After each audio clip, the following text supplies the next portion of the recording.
نحمده ونصلي على رسوله الكريم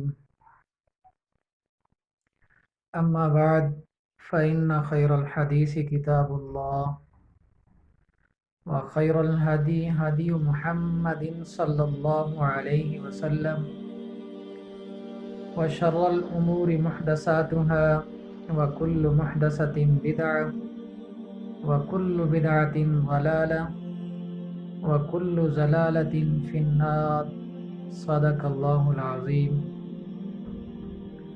میرے واجب الاحترام دوستو، بھائیو، بزرگو، السلام علیکم ورحمۃ اللہ وبرکاتہ۔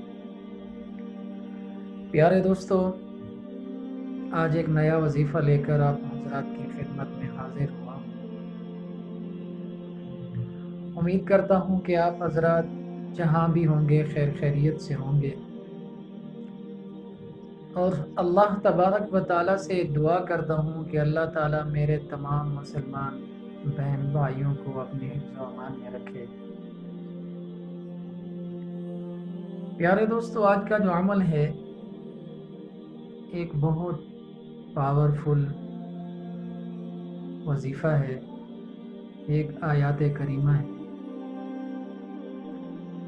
آپ میں سے اکثر حضرات اس بات کو، اس واقعے کو جانتے ہوں گے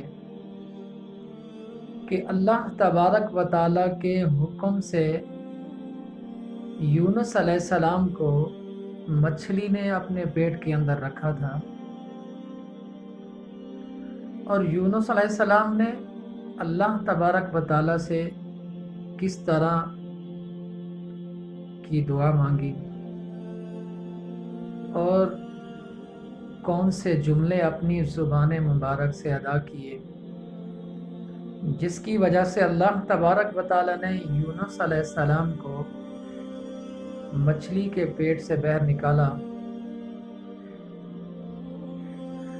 پیارے دوستو، اگر کوئی انسان دنیا میں کسی مصائب میں پھنسا ہوا ہے تو سمجھو کہ وہ مچھلی کے پیٹ کے اندر پھنسا ہوا ہے۔ اگر انسان کسی بیماری میں پھنسا ہے تو مچھلی کے پیٹ کے اندر پھنسا ہوا ہے۔ اگر انسان رزق کے مسائل کے اندر پھنسا ہوا ہے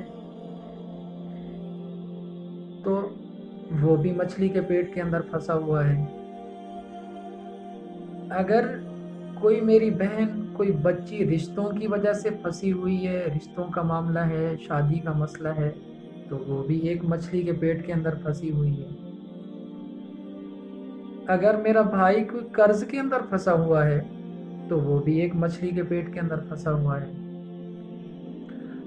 تو پیارے دوستو، اس مچھلی کے پیٹ سے نکلنے کے لیے ایک بہت پیارا سا عمل ہے، ایک بہت پیارا سا وظیفہ ہے جو آپ حضرات کو بتانے لگا ہوں۔ پیارے دوستو، آپ نے کوشش کرنی ہے 5 وقت کی نماز ادا کرنی ہے، اور آپ نے بعد نماز عشاء اس وظیفے کو کرنا ہے اور اللہ تبارک و تعالیٰ سے اپنے لیے دعا مانگنی ہے۔ آپ نے 11 دن تک اس وظیفے کو پڑھنا ہے، اس آیات کریمہ کو پڑھنا ہے۔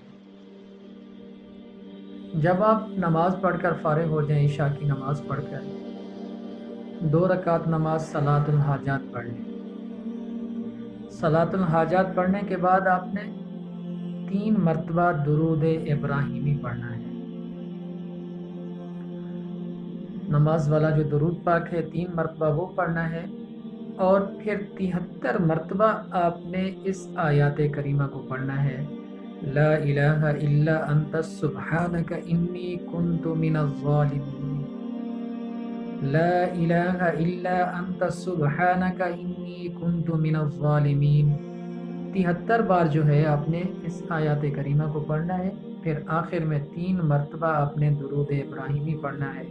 اور جس مسئلے میں بھی آپ پھنسے ہوئے ہیں، جو آپ سے حل ہی نہیں ہو رہا، تو آپ اس وظیفے کو پڑھیں اور اللہ تبارک و تعالیٰ سے اپنے لیے دعا کریں، تو انشاءاللہ اللہ تبارک و تعالیٰ جس طرح یونس علیہ السلام کی مدد کی، اسی طرح آپ کی بھی مدد فرمائیں گے۔ اپنی دعاؤں میں یاد رکھنا۔ والسلام۔